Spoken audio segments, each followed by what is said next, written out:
So tonight I bring you a very oddball Miele for the United States. This is a Miele Profi, and this was a 400 series machines. Its sisters would have been like the White Pearl, big full-size canister with the big original full-size G&N bag inside of here. And why this machine's rather unique but also rare is it was one of Miele's only forays into the commercial vacuum market. This was designed to go after the commercial canister market, which in the United States, especially in the 90s when this was being sold, was not very big. I don't believe pneumatic Henrys were here yet. I think it was just pretty slim pickings. But they did some really cool things with it. So on the White Pearl machines, you had an electronic display here. This has the standard just dial that you would turn. No auto reverse on the cord reel, but there is a automatic shut off in the parking position. So when this turns on, and the tool that has the clip would shut it off. So when there's a wand connected and you're doing your vacuuming, it would automatically pause if you're moving furniture or taking a break, and then start back up automatically. This machine did not have the electro clutch in here, so it was straight suction only. It did have that little dust guard. You could cover over it to keep dust and odors out if you were storing it without the hose attached.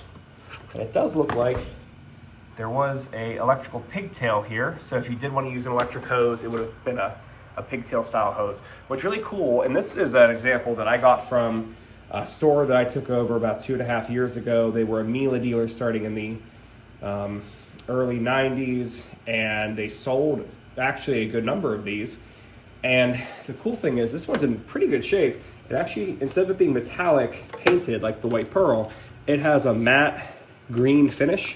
So it's really, feels really cool actually. And take a look on the underside here. So being that it's a big full-size machine, it has the 4 casters, and sadly, try and focus, the year, then it's 1990 something, is worn off, second quarter of some point, and it's a model S412i. I'm guessing the I stood for the electronics up top here.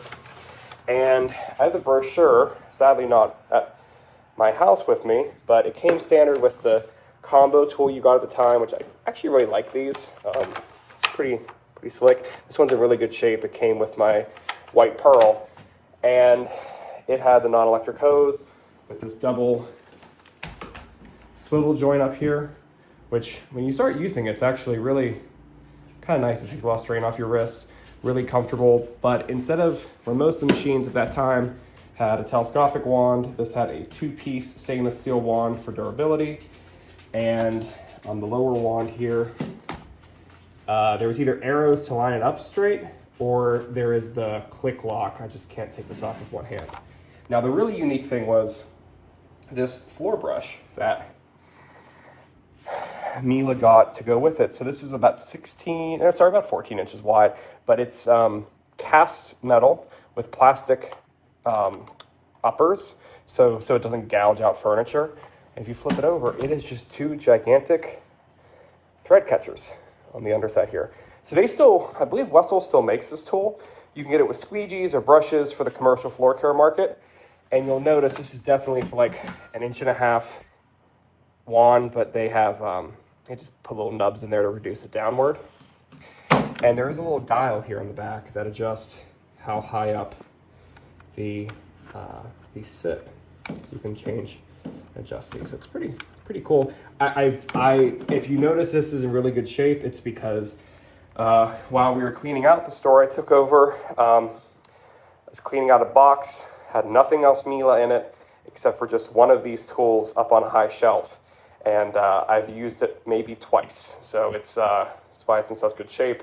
When I vacuum, I use this or aftermarket TK286. So let's clear the decks here.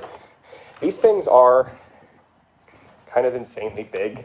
You don't really realize it. I got into the industry when the S5 was being retired and the C3 was coming in, so I was used to the full-size machines being quite a bit smaller and lighter. But at the time, these were, you know, this was out at the same time as the Electrolux Renaissance. These are, I think, actually a little bit shorter than a Renaissance. So it was just appropriate at the time, but now it seems kind of large. And actually inside here, if we open the lid, you'll see you got your full tool storage. I used this dusting brush today, actually, and it's really nice to clean with. I wish it wouldn't have gone away from that. And you got a radiator brush, and that one has probably never been used. Which, like, the upholstery tools haven't changed much. They look a little different, but they're still the same. And they did have the blower feature. You can plug that into there if you want to use it as a blower. I'm not sure many people did. So close that up, start it up here.